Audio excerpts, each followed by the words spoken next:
नमस्कार, जय जय राम, जय सिया राम। मेरे प्यारे सभी दर्शकों, आज की इस वीडियो में अलीगढ़ की मैं एक सच्ची घटना मैं आपको सुनाऊंगा कि जब एक नौजवान शख्स अपनी गर्लफ्रेंड के मर्डर के ही जुर्म में उसे जो फांसी की सजा सुना दी गई रहती है, लेकिन जब जेलर ने उसकी आखिरी ख्वाहिश, आखिरी इच्छा पूछा तो फिर उन्होंने ऐसा क्यों कहा कि जिसको सुन करके सोच करके जेलर भी हैरान हो गया। उस कैदी ने कहा कि मेरी आखिरी ख्वाहिश क्या आप वास्तव में पूरा कर देंगे? उसने कहा हाँ बोलो, आखिर तुम्हारी आखिरी इच्छा क्या है? उसने कहा मेरी आखिरी ख्वाहिश यही है कि मैं अपने पत्नी के साथ इसी जेल में एक रात सुहाग रात में मनाना चाहता। बस एक बार मेरी पत्नी को मेरे पास बुला दीजिए सुहाग रात मनाने के लिए, बस उसके बाद मेरी फांसी भी लग जाएगी तो कोई हैरान करने वाली बात नहीं है। जेलर भी बड़ा हैरान होगा और बाकी सारे पुलिसकर्मी जितने भी लोग वहां पर मौजूद है और इस घटना को जितने भी जाना वाकई हैरान कर देने वाली बात है। तो चलिए हम लोग इस वाक्य को शुरू कर देते हैं, आखिर इसका जड़ से अंत तक क्या हुआ और उसने ऐसा क्यों कहा था। तो बड़ी जो है अनहोनी बात है कि दो दोस्त जो एक साथ में रहते थे, एक का नाम सुबोध था और दूसरे का नाम जो प्रमोद था। सुबोध प्रमोद जब छोटे थे तो दोनों एक ही स्कूल में पढ़ते थे और एक ही गांव में पले बड़े हैं, एक ही साथ साथ खेलते थे।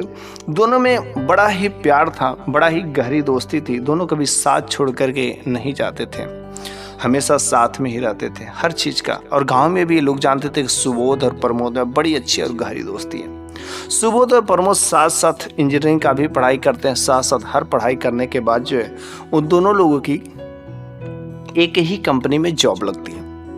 जब जॉब लगती है तो दोनों लोग जो पैसे कमाना शुरू कर देते हैं और पैसे कमाते हैं तो अच्छा खासा पैसे भी आने लगते हैं। और दोनों लोग जो एक ही कमरे पर वह जो दोनों लोग साथ में रहा करते थे, किसी प्रकार की कोई जोक नोक नहीं थी। लेकिन उसी कंपनी में एक काम लड़की कर रही होती है जिसकी दोस्ती जो है सुबोध के साथ में हो जाती है। सुबोध और उस लड़की जिसका नाम वंदना था, दोनों में बातचीत शुरू हो जाती है और दोनों में दोस्ती काफी हद तक बढ़ जाती है। केवल मिलन जुलन बातें तक ही रहती है क्योंकि सुबोध और प्रमोद दोनों की घर पर जो है शादी हो चुकी थी। लेकिन सुबोध जो है उस लड़की के साथ में दोस्ती से बस मतलब रखता था, बाकी और कोई चीज नहीं। बस इसलिए सुबोध और उस लड़की में बहुत ही गहरी दोस्ती थी। लेकिन जब ये बात प्रमोद को पता चलती है तो प्रमोद ने कहा यार, जो तुम्हारी गर्लफ्रेंड है क्या तुम एक बार मुझसे नहीं मिलाओगे? उसने कहा छोड़ दो यार, ये सब क्या बात है, अरे वो बस मेरे से बातचीत करती है तो बस मेरे से ही रहने दो। क्योंकि लड़कियां जानते ही हो बहुत ही मतलबी होती है और एक लड़की की वजह से हम नहीं चाहते हम लोगों के बीच में खटपट हो, इसलिए मेरे तक है तो मेरे तक ही सीमित रहने दो। प्रमोद ने बड़ा ही जिद किया, लेकिन सुबोध ने कहा कि नहीं, मैं ये सब नहीं कर सकता, मैं उसे नहीं मिलवा सकता, समय आने पर कभी देख लिया करेंगे। उसने कहा नहीं, मेरे को अभी मिलना है। लेकिन सुबोध ने मना कर दिया। जैसे सुबोध ने मना किया तो प्रमोद को बहुत ही उससे इरिटेट होने लगा, घृणा होने लगा कि यह मेरा दोस्त है और आज तक मैंने इसको कभी कुछ मना नहीं किया, लेकिन यह जो है एक लड़की से नहीं मिलवा रहा, जिस लड़की से इसकी दोस्ती है उसको बहुत ही बुरा लगता है और उसी दिन से घृणा उससे करने लगता है। एक ही कमरे में रहते हैं, एक ही जगह रहते हैं, लेकिन प्रमोद के अंदर ही अंदर मन ही मन में कहीं ना कहीं सुबोध से घृणा हो गया था कि कब मैं उस लड़की से मिलूं। फिर जो है सुबोध का चुपके चुपके से पीछा करने लगा, किस तरीके से क्या करता है, कहाँ पर करता है, किस तरीके से कब लड़की से बातें करता है और क्या चीजें करता है, सारी के सारे जो है इन चीजों का बात कर लेता है। लेकिन एक बार गजब की बात तब हो जाती है कि एक बार सुबोध और वह लड़की दोनों जो है काफी पी रहे थे, तो बात बात में ही चर्चा हो गई। तो उस लड़की ने कहा, वंदना ने कहा कि देखो सुबोध, हमारी जो तुम्हारी दोस्ती है अच्छी खासी दोस्ती है, क्यों ना एक बार जो है हम तुम्हारे घर पर चले, कमरे पर चले और वहाँ पर थोड़ा खाने पीने का व्यवस्था होकर तो अच्छा हो, हम लोग साथ में करेंगे। उसने कहा कोई बात नहीं है, चलो ठीक है। तो यह बात जो प्रमोद जो छुपके से कहीं से सुन रहा था, उसने कहा कि तुम हमारा घर पर देखी हो, कमरा देखी हो, तुम वहाँ पर चलो और मैं तब तक मैं कुछ सब्जियाँ लेकर के आती हूँ। अब सुबोध जो है जब कंपनी से छुट्टी होती तो वह सब्जियाँ लेने चला आता है और वह वंदना जो है उसके कमरे पर जाती है, क्योंकि उसको भी रास्ते में कुछ और काम थे। लेकिन उसका काम बहुत ही जल्दी समाप्त हो जाता है और वह जो है डायरेक्ट सुबोध के कमरे पर जाती है। लेकिन जब वहाँ पर कमरे पे जाती है तो दरवाज़ा खुला रहता है, तो वो समझती कि शायद सुबोध हमसे पहले आ गया होगा। लेकिन जब वह कमरे के अंदर जाती है तो वहाँ पर सुमोद नहीं बल्कि प्रमोद मौजूद रहता है। प्रमोद ने कहा कि देखो, मैं तुम्हें कितने दिनों से पीछा करता, तुम मुझसे प्यार करो, सुबोध को छोड़ दो, ये सब चीज़ें। लेकिन वह कहती कि नहीं, ऐसा नहीं हो सकता, ये सब चीज़ें गलत है। लेकिन प्रमोद को अंदर का पता नहीं क्या शैतानी हरकतें जगी हुई थी कि तुरंत उन्होंने दरवाज़ा बंद कर दिया और फिर जो है उस लड़की वंदना के साथ में ज़बरदस्ती सारी के सारी शर्म की हदें पार कर देते। उसके साथ हर प्रकार का वह घिनौनी हरकत करता है कि जो नहीं करना चाहिए। इतना ही नहीं करता है बल्कि ये सारे के सारे गलत काम गुनाह करने के बाद वह उस लड़की का बहुत ही ज़बरदस्ती गला दाब करके मर्डर भी कर देता, उसकी जान ले लेता है। लेकिन जब सुबोध घर पर आता है, अपने कमरे पर जब आता है तो क्या देखता है कि उसके ही बिस्तर पर जो वंदना जो लेटी पड़ी है, वो तो समझता है कि शायद थकी हारी हो तो लेटी पड़ी हो। लेकिन जब वंदना को हिलाता है, डुलाता है, जगाता है तो वंदना के शरीर में जब जान ही नहीं रहती तो भला वह बोलेगी कैसे। वो कुछ भी हिलती बुडुलती नहीं है क्योंकि उसके ही बिस्तर पर प्रमोद जो है मार करके चला गया था। तुरंत जो है प्रमोद उधर जा करके पुलिस को भी इन्फॉर्म कर देता कि यहाँ पर मर्डर हो गया है और अभी मर्डरर वहीं पर है, क्योंकि बेचारा सुबोध वहाँ से कहीं जा नहीं पाया था और प्रमोद एक काम करके हट गया था, भाग गया था। तुरंत वहाँ पर पुलिस छानबीन पड़ जाती है, चारों तरफ हेरा फेरी पड़ जाती है हर तरीके से, और सारे के सारे सबूत, फिंगरप्रिंट्स, सब चीज़ें जो है सुबोध को ही मिल जाते हैं क्योंकि उसने हिलाया डुलाया सब कुछ किया था। अब जो बेचारा सुबोध जाल में फंस जाता है, वह जो अपना गवाही देना चाहता है लेकिन सारे के सारे गवाह जो उसके विरुद्ध थे, कोई भी काम उसका जो है सही नहीं होता और फिर जो है उसे जो है कैदी के रूप में जेल खाने में बंद कर दिया जाता है। इधर जो है उस लड़की को लेकर के, क्योंकि कंपनी में जो काम करते थे काफ़ी लोगों ने, कंपनी वाले लोगों ने कैंडल मार्च निकाला, जगह जगह पर कैंडल मार्च निकाला ताकि उसको न्याय मिलना चाहिए, लड़की को न्याय मिलना चाहिए, लड़के को फांसी होनी चाहिए, जिसने भी मारा मारने वाले को फांसी होनी चाहिए। फिर बेचारा यह जो है बोलता रहा कि मैंने कुछ नहीं किया, मैंने कुछ नहीं किया, लेकिन पुलिस वालों ने एक ना सुनी और इसके पास कोई खास सबूत भी नहीं था कि हाँ मैंने नहीं किया है, क्योंकि जब वो आया तो ऐसा ही हादसा था। लेकिन इसका गुनाही को कौन साबित करे, कौन नहीं साबित करे, कुछ उसे समझ नहीं आता है। अब इसे कैंडल मार्च और हर जगह जो ये सब जो चीज़ों को देख करके, चारों तरफ कोहराम देख करके बेचारे बिल्कुल ही डर जाता है कि मैं जो इसे जानता हूँ इसके बारे में मेरे को पता ही नहीं कि आखिर कौन कैसे किया है, कुछ भी नहीं मेरे को पता है। और आखिरकार जब उसे कटघरे में ले जाया जाता है तो कटघरे में इसके पास कोई भी खास सबूत नहीं थे जिससे वह अपना बेगुनाही निर्दोष साबित कर सके। और फिर जो है वहाँ पर इसे जज साहब ने फांसी की सजा को जो करार दे दिया था, और जैसे ही फांसी की सजा मिलती थी कुछ नहीं बोल पाता। अब तो समझता है कि बस मेरी आखिरी दिन आ ही गए, और अब वह शांति से वह जो फांसी की सजा भी स्वीकार कर लेता है। लेकिन इधर जो प्रमोद रहता है मन ही मन बड़ा ही खुशी होता है, क्योंकि बस उसने मेरे साथ में धोखेबाजी कर रहा था, एक लड़की के वजह से मेरे से दुश्मनी मोल ले रहा था, वह लड़की से नहीं मिला। फिर देख आज उसका मैंने क्या हासिल किया। वह अंदर ही अंदर मजे मजे हंस रहा था, खुश था। लेकिन इधर जो इसको फांसी की सजा सुना दी गई रहती। अब वह बेचारा सोचता है कि मैं बचूंगा तो बचूंगा कैसे, कैसे क्या चीज़ होगा। जब वो फांसी की सजा सुना दी गई रहती है तो फांसी जिस दिन दी जाने वाली रहती है उसके एक दिन पहले जेलर ने उस सुबोध के पास में जाकर के कहा, देखो हर कैदी जिसका फांसी की सजा सुनाई जाती है, जिसका फांसी होती है, उससे पूछी जाती है कि आखिरी ख्वाहिश क्या है, तुम्हारी भी आखिरी ख्वाहिश क्या है, बस इस फांसी की सजा छोड़ने के सिवाय जो भी तुम्हारी आखिरी ख्वाहिश है तुम बोल दो। उसने कहा वास्तव में मेरी आखिरी ख्वाहिश सुनी जाएगी, मेरी आखिरी ख्वाहिश पूरी होगी। उसने कहा हाँ क्यों नहीं पूरी हो जाएगी, अवश्य ही पूरी की जाएगी। फिर उस जेलर से जो सुबोध ने कहा, बड़ी हैरान रह गया जेलर, क्योंकि सुबोध ने कहा कि देखिए साहब, मैं बहुत कोई चीज़ अनमोल कुछ चीज़ ऐसी नहीं मांगूंगा, बल्कि मैं बस एक बात कहना चाहता हूँ कि मेरी आखिरी ख्वाहिश यही है कि मैं इसी जेल में, मैं इसी जगह पर जो है, मैं जो अपने पत्नी के साथ सोना चाहता हूँ, अपनी पत्नी के साथ सुहाग रात मनाना चाहता हूँ। उसने कहा यही कौन सी बात है। जेलर भी बड़ा हैरान हुआ कि अलग अलग प्रकार के लोग अलग अलग ख्वाहिशें होती, लेकिन एक ऐसा इंसान है कि जो अपने पत्नी के साथ सुहागरात, कितना हवस वाला इंसान है। और वास्तव में इसी की वजह से लग रहा वंदना का किया होगा। हैरान हुए लेकिन कुछ समय तक, लेकिन क्या करे, उसकी तो आखिरी ख्वाहिश थी, आखिरी जो है इच्छाएं थी। फिर जो कहा कि ठीक है, उसकी पत्नी को इन्फॉर्म किया गया, नोटिस भेजा गया, और फिर जो उसकी पत्नी को बड़े ही इज्जत भाव से जेल खाने में लिया गया। उसकी पत्नी को जब यह बात पता चलती है तो बड़े ही दुखी होती है, और उसको भी ये बातें पता हो गई रहती कि मेरा जो पति ऐसा वैसा तो नहीं है, लेकिन एक लड़की के मर्डर के जुर्म में उसके साथ ऐसा हुआ है। लेकिन जब भी मेरे को उससे मुलाकात होगी तो मैं अवश्य ही पूछूंगी। लेकिन उसकी पत्नी का उससे कभी मुलाकात नहीं हो पाती थी। और फिर जो उस दिन उसने अपने पत्नी के साथ सुहागरात मनाने को जब जेल में ही कहा, उसकी पत्नी को बड़े ही इज्जत से लाया गया और एक जेल खाने में ही एक अलग कमरे में उसे शिफ्ट कर दिया गया।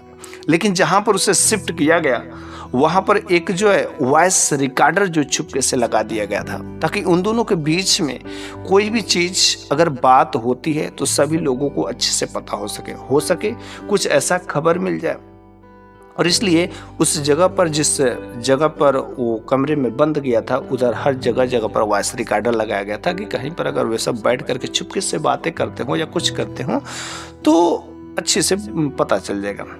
फिर सुबोध और उसकी पत्नी निर्मला को जो है जेल में ही एक कमरे में बंद कर दिया जाता है, और उन लोगों की हर बातों को बड़ी ही केयर किया जाता है। पहले तो जैसे ही निर्मला ने अपने पत्नी सुबोध के पास में आए तो वह गले लग गए जोर से, और जोर से मारने लगी कि मेरे प्यार में क्या कमी थी कि तूने उसके पास में जाकर के सब काम कर रहा था। आखिर मैंने तुमसे क्या नहीं किया था, मेरे पास वो चीज़ें क्या नहीं जो तूने ऐसा काम किया, और तेरे को देख ऐसा दिन देखना पड़ा।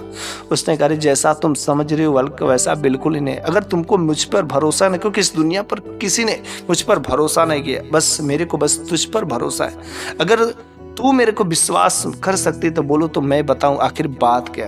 उसने कहा आखिर बात क्या बताओ। तो आज पूरी रात हमारे पास है, क्योंकि आज ही रात आखिरी रात है, कल पता नहीं मैं रहूंगा कि नहीं रहूंगा, क्योंकि सरकार ने मेरे को फांसी की सजा तो सुना ही दी और मैं बचूंगा नहीं। लेकिन मैं अपना बेगुनाही, बस तुम्हारे नजरों में मैं निर्दोष बनना चाहता हूँ, बाकी कोई कुछ भी कहता रहे। मैं तुम्हारी कसम खा करके कहता हूँ, क्योंकि इस दुनिया में मैं तुमसे अधिक मैं किसी से प्यार नहीं करता। पहला नंबर, अगर तुम्हारे मन में शक है कि मैं उस लड़की के साथ में अगर पत्नी जैसा संबंध रखता था तो बिल्कुल गलत है, बल्कि मैं उस लड़की के साथ केवल एक दोस्त ही तक थी, बाकी कुछ नहीं था। दूसरा नंबर की जो बात है इसकी मर्डर की बात है कि जो मेरा दोस्त प्रमोद है, हम दोनों लोग साथ में रहते थे। और उस दिन बात क्या हुई कि जब हम और बंदरा काफी पर जो है काफी पी रहे थे तो हमको लगता है कि प्रमोद ने कहीं से सुन लिया। तो उस दिन मैंने कहा था कि चलो मेरे ही रूम पर जो खाना खा लेना, क्या दिक्कत है, कि चलो सब्जियां मैं लेकर के चलता हूँ, तुमको भी रास्ते में कुछ काम है कर लेना, तब तक मेरे कमरे पर चलो। और उस दिन जो वंदना मुझसे जाने से पहले ही वह जो मेरे कमरे पर पहुंच गई, और जब वह मेरे कमरे पर पहुंची तो वहां पर प्रमोद ऑलरेडी अवेलेबल था, मौजूद था। और बस प्रमोद ने मेरी गैर मौजूदगी का फ़ायदा उठा करके, जो मुझसे घृणा करता था क्योंकि मैंने उससे लड़की से बात नहीं कराई थी, लड़की से मिलने को नहीं मौका दिया था, फिर जो उसके अंदर मेरे प्रति जो इतना घृणा था, उस लड़की से बदला लेने का घृणा था, और उस दिन उसे मौका मिल गया। मौका मिलने के बाद प्रमोद ने उस लड़की के साथ में रेप किया, हर तरीके से जो ज़बरदस्ती काम करना चाहिए किया, क्योंकि सारे के सारे जो उस लड़की का जब पोस्टमार्टम किया था, चेक किया गया था, सारे के सारे सबूत वहाँ से निकले थे कि इस लड़की के साथ रेप किया गया, हर चीज़ें किया जो नहीं करना चाहिए। और प्रमोद ने सारे के सारे हदें पार कर दी। मेरी नज़रों में तो वह गिर ही गया, लेकिन कोई भलाई से मानता नहीं, क्योंकि सारे फिंगरप्रिंट्स मेरे ही अवेलेबल थे, क्योंकि मैंने वंदना को हर तरीके से उठाया था जब वो मर चुकी थी तो। और फिर वह मार करके उसका गला दबा करके मार दिया था, और मारने के बाद वह अपने कमरे में नहीं बल्कि मेरे ही कमरे में मेरे बिस्तर पर उसे लेटा करके चला गया था, जिससे सारे के सारे सबूत मेरे ही प्रति हो गए हैं।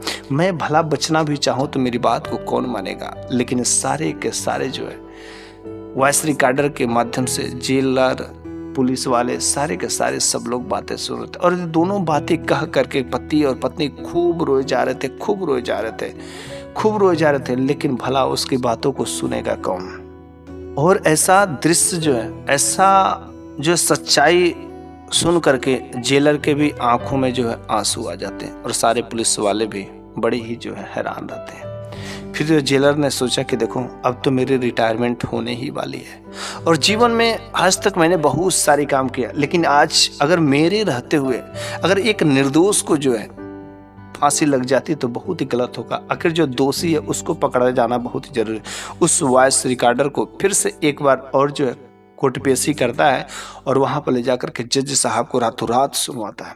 और जज साहब ने भी इस चीज को सुना, तुरंत जो है अपना फैसला अगले ही दिन बदल देता है और फिर जो उसके जगह पर प्रमोद को अरेस्ट का वारंटी निकलती है।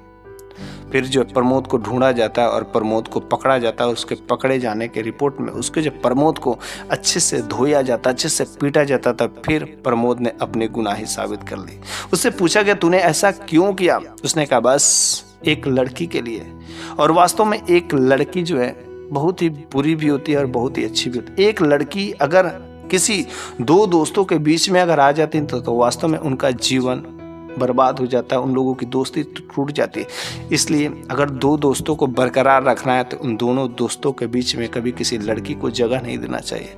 वैसे कोई भी इंसान होता है सब कुछ इस दुनिया में शेयर कर सकता है, लेकिन अपना बॉयफ्रेंड और अपना गर्लफ्रेंड कभी किसी के साथ शेयर नहीं कर सकते। और ठीक ऐसा ही मामला यहाँ पर हुआ था। इसलिए कभी भी हम अगर किसी लड़की से दोस्ती करें या किसी लड़के से दोस्ती करें तो इन सब बातों को बहुत ही विशेष तरीके से ध्यान रखना चाहिए, क्योंकि पता नहीं कब कौन मेरे साथ में क्या कर देगा। इन चीजों को जानना बहुत ही। तो इस तरीके से शायद आपको भी ये अलीगढ़ की जो बात है कि आखिर उस कैदी ने अपना फांसी समाप्त होने से पहले, फांसी होने से पहले जो है आखिर अपने पत्नी के साथ सुहागरात मनाने की बात क्यों कही। अब शायद आपको खुलासा हो गया होगा कि आखिर इसके पीछे की क्या रहस्य है और इस तरीके से सुहागरात मनाने बस से उसकी फांसी टल जाती है और जो गुनाह रहता है, जो दोषी रहता है, उसको सजा मिल गई रहती है। उस दिन जेलर भी अपने आप को बहुत ही सही जेलर मिल जाता है, वरना दूसरा कोई जेलर रहता तो पैसे ले दे करके लेन देन करके ख़त्म कर देता। लेकिन ये बात जो है बिल्कुल जायज़ है, दोषी को दोष मिलना चाहिए, निर्दोष को नहीं। इस तरीके से कभी कभी ऐसे घटनाएं होती है कि कभी कभी कई सारे निर्दोष को फांसी लग जाती, कई सारे निर्दोष मारे जाते हैं। जैसे वह बच्ची, वह लड़की जो है वंदना, जो बिल्कुल निर्दोष थी, बेचारी थी, लेकिन उसके साथ में ऐसा जो हुआ, उसके साथ में न्याय नहीं मिलता अगर सुबोध को फांसी लगती थी। अब लेकिन जब प्रमोद को फांसी लगी तभी तो उसका न्याय मिला, क्योंकि मौत के बदले मौत, गवर्नमेंट और सारी की सारी सच्चाई जो खुल जाती है। तो बस मेरे प्यारे सभी दर्शकों, आज की जो बात मैंने कही आपको कैसी लगी है कमेंट बॉक्स में जरूर बताएगा। क्या वास्तव में प्रमोद के साथ ऐसा होने चाहिए कि नहीं होना चाहिए? आखिर इसके नज़र में आपका क्या न्याय होना चाहिए? पूरा का पूरा सारा का सारा राय आप कमेंट बॉक्स में जरूर दीजिएगा। मैं आप लोगों के सारे कमेंटों को पढ़ता हूँ, जो अच्छा लगता है तो मैं उसका रिप्लाई भी अवश्य देता हूँ। बस आज के लिए इतना ही। अगले वीडियो में मैं फिर से कोई नए टॉपिक लेकर के अवश्य हाजिर होऊंगा।